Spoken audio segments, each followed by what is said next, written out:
Hola, buenos días.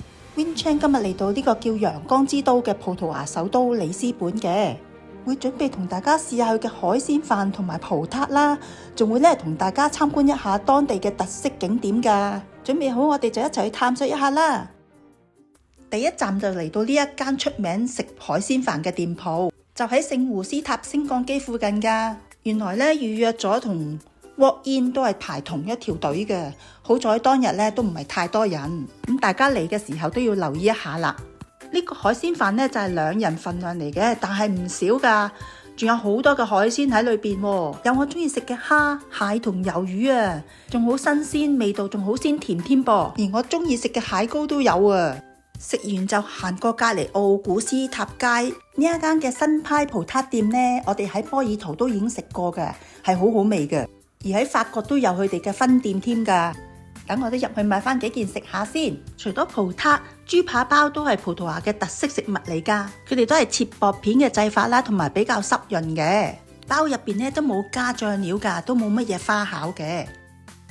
呢一座125年前已經開嘅聖胡斯塔電梯咧，全程咧係1分鐘左右就可以上到去㗎啦，而係6歐羅左右嘅啫。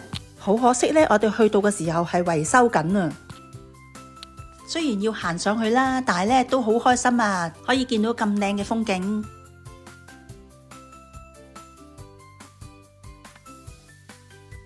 附近咧就有一間荒廢咗嘅修道院咧，就叫做卡爾莫修道院。呢一間嘅馬介休店鋪咧，仲可以現場咧睇到佢做馬介休嘅過程添啊！哇，仲見到 C 朗添啊，仿真度好高啊！又見到呢一間嘅罐頭店啊，比起波爾圖咧，仲多咗呢個木馬車同埋梳化添啊！最後都忍唔住買咗2款添。呢間巴西人咖啡館咧，都係一個打卡點嚟嘅。呢一位嘅葡萄牙詩人費爾南多佩索亞曾經係常客嚟嘅，於是咖啡館咧都放咗佢嘅銅像喺度做一個 signature。古斯塔街凱旋門咧，最初嘅設計係一座嘅鐘樓嚟，經過多世紀之後咧，就變成咗精雕細刻嘅拱門啦，中間仲刻有葡萄牙國徽添。呢一度係我喺里斯本最中意嘅一個景點嚟嘅。出咗廣場去海邊呢，仲可以見到呢個 Atlantic Ocean 添噃。身處喺呢一個海洋前面呢，個感覺真係好唔同啊！稍後我哋都會去對面嘅耶穌像㗎。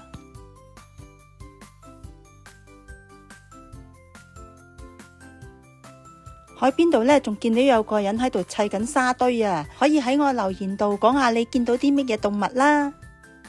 呢一個嘅菠蘿汁車咧都好吸引啊，好可愛哦！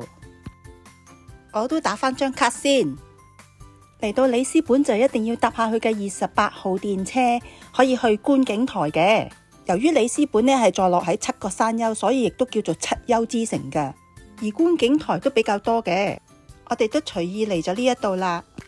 呢度嘅視野都好廣闊，景色唔錯啊！晚餐呢，我哋就揀咗喺奧古斯塔街嘅一間餐館嘅2樓上邊啦。好彩呢，有個窗口位可以睇到夜景添啊！由於葡萄牙呢都係沿海區啊，所以一定要試下佢哋嘅海鮮嘅。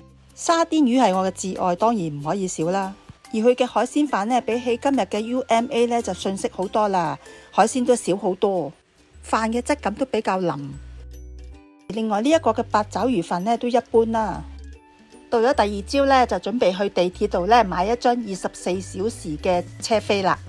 首先就揀英文，然後呢就睇下有卡定係冇卡啦。咁我哋就冇卡嘅，然後揀人數啦。咁我哋3個撳綠色掣啦，咁就揀我哋要嘅選項啦。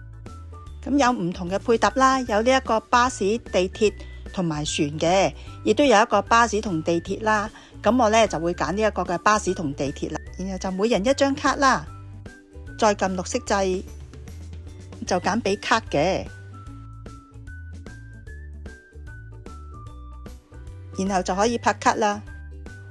每人係7個2.5歐羅，係由你開始買嘅24小時內無限用嘅。我哋開始第2日嘅里斯本旅程出發啦！哇！一出地鐵就見到呢架觀光車啦，佢仲可以落埋海㗎。大家如果有興趣，可以網上 booking 嘅。呢一間咁著名嘅葡撻始創店，當然就要嚟試下啦。店鋪位於貝倫區嘅，由於佢嘅名氣咧，都吸引咗好多食客慕名而嚟嘅。而呢個葡撻嘅起源呢，都係由修道院嘅智慧，用蛋黃以華麗嘅變身做成一個葡撻出嚟嘅。故事咧就要由18、19世紀開始講啦。當時修道院裏邊嘅修女咧，都係用啲蛋白嚟漿洗衣服，目的咧都係想啲修女袍咧可以挺直潔白啲啦。由於用咗大量嘅蛋白，咁啲蛋黃點算呢？咁啲修女咧就費盡思量咧，就諗到咧將啲蛋黃加糖啦同埋奶油嚟做咗一啲嘅甜品嘅，就成咗葡撻嘅雛形啦。葡撻一到咧，見到佢嘅酥皮咧都真係特別唔同嘅，個酥皮咧有少少似春卷皮嘅感覺嘅。望埋去咧都係一層層，同埋都好脆口嘅。蛋黃比起新派連鎖店嗰間呢，蛋黃就比較重味啲，同埋冇咁甜嘅。除咗葡撻咧，佢哋都有啲糕點甜品噶，都好出色噶。我個人咧就中意呢一個咧用鮮杏仁製嘅 cake 啦，入口啊仲軟綿綿嘅，想滿足多啲仲可以帶外賣走添噃。隔籬嘅呢一座熱羅尼莫斯修道院呢，都係7大奇蹟之一嘅修道院嚟嘅。喺1755年嘅里斯本大地震中呢，佢仍然係屹立不倒添。以萬紐式嘅風格，即係葡萄牙晚期嘅哥德式風格建築而成嘅。跟住就準備穿過隧道呢，就過對面嘅發現者紀念碑啦。廣場上面呢幅嘅地圖呢，就繪畫咗葡萄牙嘅航海情況嘅。呢個位呢，就係澳門啊，隔籬就係香港啊。咁咧，我而家咧就喺里斯本呢度啊！大家見呢處有好多嘅旅遊景點㗎，好似呢個航海嘅 building 咁樣啦。前面亦都有一個燈塔添㗎，咁都係一個好值得嚟旅遊嘅地方嚟㗎。大家如果有時間都可以嚟呢個 Lisboa 睇下喎。對面咧仲有一個嘅耶穌像添㗎。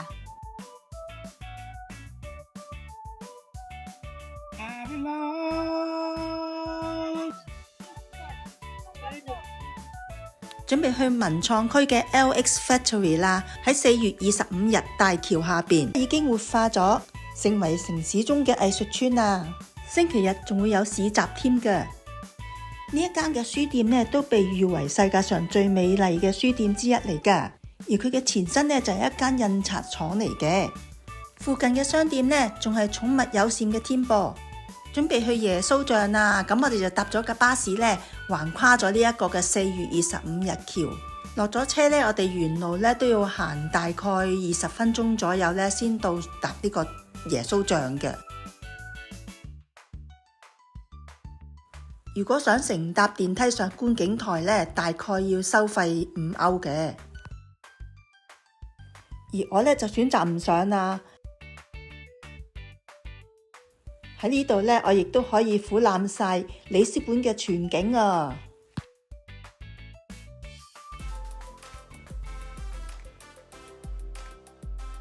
而呢一座歐洲第一、喺世界第3嘅大橋就喺我眼前咋。咁開始黃昏啦，咁我哋都 call 咗車呢，就過返去凱旋門嗰邊睇日落同埋食晚餐啦。呢間都係我推介嘅餐館之一嚟㗎，雖然佢地方細細啦，但係啲食物呢質素都唔差㗎噃。上一集喺波爾圖都介紹過呢，有間餐館嘅魚湯啦，今次喺里斯本呢，就試下佢呢個嘅海鮮湯啦，都好重嘅龍蝦味添啊，而佢個稀結度呢，都調校得好好喎。而佢嘅沙甸魚呢，都可以同波爾圖嗰間比較啊。而呢一個嘅炸青魚呢，連骨都可以食埋添啊！個蒜蓉牛油蝦呢，都唔遜色噶。見有幾張台都 order 呢個豆飯，所以我都叫咗個試下啦，出奇地好味。呢餐晚飯呢，食得好開心，好滿意啊！呢度嘅餐館係免小費噶，時間真係過得好快咯。第二朝就要搭機翻返去馬德里啦。辦完行李之後呢，就喺嚟 tax free 度搞免稅啦。上機前呢，仲見到有間寵物廁所喎。如果仲知道邊間機場有嘅，就留言俾我知啦。睇完記得 like、share 同埋訂閱喎。今次6日嘅旅程去咗馬德里啦、波爾圖同埋里斯本。都食得開心，玩得開心㗎。有冇睇過西班牙嘅櫻花呢？下一集記得同我一齊去睇下啦！按咗個訂閱掣呢，就可以隨時睇到我嘅新片㗎啦。我哋下條片再見，Hasta luego。